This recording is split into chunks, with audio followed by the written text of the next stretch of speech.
Bonjour, c'est Virginie Rivière. Vous savez, vous avez tout plein de superbes habitudes. Et vous les lâchez au bout de quelques jours. Vrai ou faux? Chaque année, vous avez de nouvelles résolutions.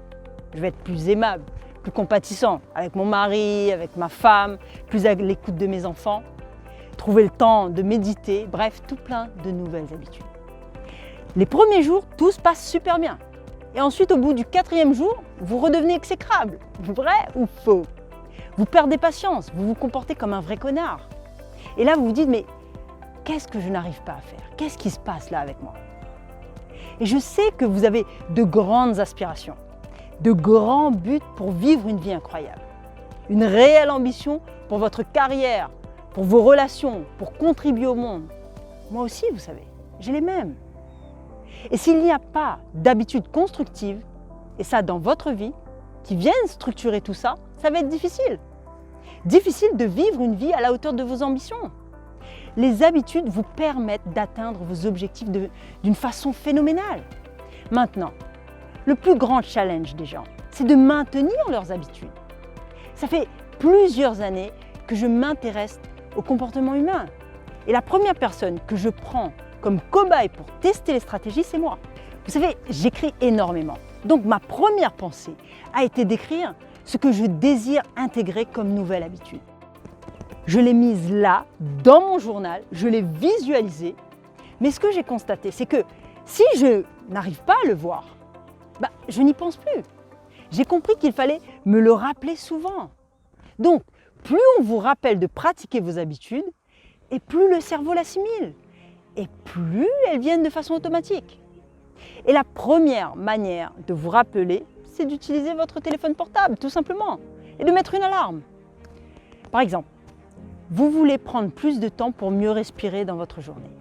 Parce que, vous le savez, une bonne respiration est essentielle pour une meilleure vitalité. Donc, vous allez tout simplement régler 3 horloges avec le message « Je prends 5 minutes pour respirer calmement et profondément ». Vous êtes en train de travailler, vous êtes là, très concentré, l'alarme sonne.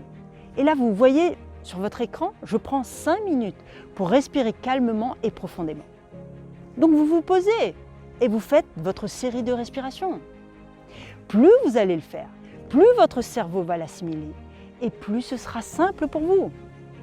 J'ai également une autre astuce, c'est celle de créer un point d'ancrage, c'est-à-dire des déclencheurs psychologiques. Par exemple, toutes les fois où je rentre dans mon bureau, je me dis que je suis un leader inspirant. Et je vais le faire à chaque fois que je rentre dans mon bureau. Ce qui est génial, c'est qu'à un moment, la pratique s'ancre profondément en vous.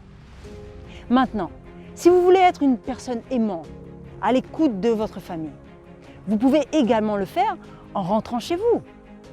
À chaque fois que vous passez la porte de votre maison, ou même le portail, vous vous dites juste cette phrase dans votre tête 2 ou 3 fois. Les déclencheurs sont très puissants et vous pouvez le faire de plusieurs manières. Ce que je propose n'est pas des trucs super compliqués qui vous obligent à changer votre manière de vivre, mais juste de mettre quelques déclencheurs efficaces qui vous rappellent de faire quelque chose à un moment donné. Si vous faites ça quotidiennement, vous allez avoir un second souffle et une incroyable énergie. Je vous promets que vous allez garder vos habitudes sur le long terme et transformer votre vie pour le meilleur. En tout cas, j'espère que ça va vous aider. Et je vous mets au défi là maintenant de vous poser et de chercher quel genre de déclencheur vous pourriez utiliser pour vous faire progresser. Partagez en commentaire vos propres déclencheurs. Nous serions ravis de lire vos histoires et vos succès à propos de ça.